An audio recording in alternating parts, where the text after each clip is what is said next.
하지정맥류 환자들 중에 그 대복제 정맥의 역류가 발목까지 진행된 경우는 발목 내측에서 여러 가지 변색을 보이는 경우가 많습니다. 그런데 그 변색이 사실은 아주 이렇게 자세히 보면 아주 가느다란 모세혈관들에 의해서 생기는 그 색깔 변화인 경우가 굉장히 많습니다.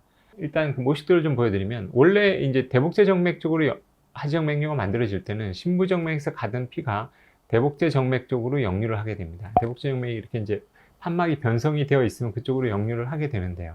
그게 이제 역류를 진행을 할 때 이 역류가 진행되는 밸브가 벌어지는 게 쭉 계속 그 밸브가 벌어지게 돼서 그 밸브가 변성이 온 것이 이 발목 있는 데까지 모두 진행이 되는 환자분들이 있습니다. 그러면 이제 역류가 되는 정도가 굉장히 심하겠죠.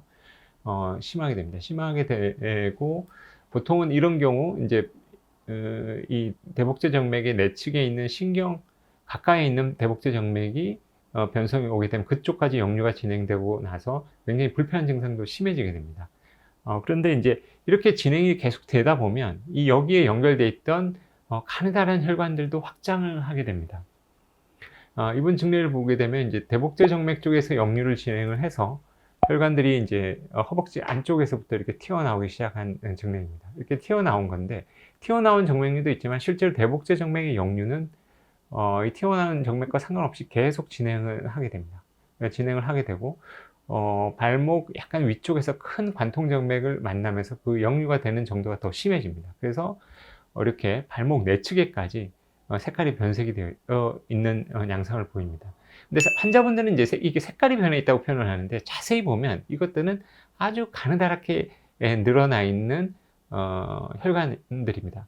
피가 고여서 이 대복제 정맥에 연결되어 있는 정맥들이 이렇게 튀어나오는 정맥류도 만들지만, 거기에 연결되어 있는 아주 작은 혈관들은 이렇게 자꾸 확장을 하게 되죠. 확장을 하면서 눈에 안 보이던 혈관들이 이렇게 커지면서 이렇게 색깔이 변한 것처럼 보이게 됩니다. 자, 이 환자분은 이제 근본 수술로 허벅지 위에서부터 이 대복제 정맥을 모두 제거를 한 케이스가 됩니다. 튀어나온 정맥류도 제거하고 이제 복제 정맥을 제거를 했더니 일주일 후에 약간 멍이 남아있는 모습인데요.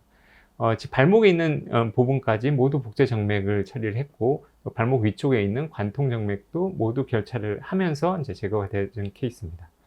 수술을 하고 났더니 피부 색 자체가 많이 변해 있는 것을 볼 수가 있습니다. 이렇게 아주 시커멓고 뻘겋고, 그래서 피가 우려리 되어 있던 양상이 피가 고이는 이제 복제 정맥이 없어지고 나니까 그쪽에 늘어있던 가느다란 혈관들이 모두 이렇게 수축을 해서 돌아오고 있는 증례가 되겠습니다. 이렇게 복제 정맥만 처리를 하더라도 이렇게 커져 있던 모세혈관에 의해서 그 색깔이 변색되어 있던 부분들이 많이 개선되는 것을 볼 수가 있습니다. 이런 환자분들은 이 위쪽만 처리를 해서 안 되고요. 반드시 복제 정맥이 그 밸브가 문제가 있는 모든 포인트까지 다 처리를 해주는 것이 좋습니다. 그래야지 이렇게 한 번에 증상이 불편한 증상과 함께 이렇게 색깔 변색되어 있는 것도 한꺼번에 좋아지게 되죠.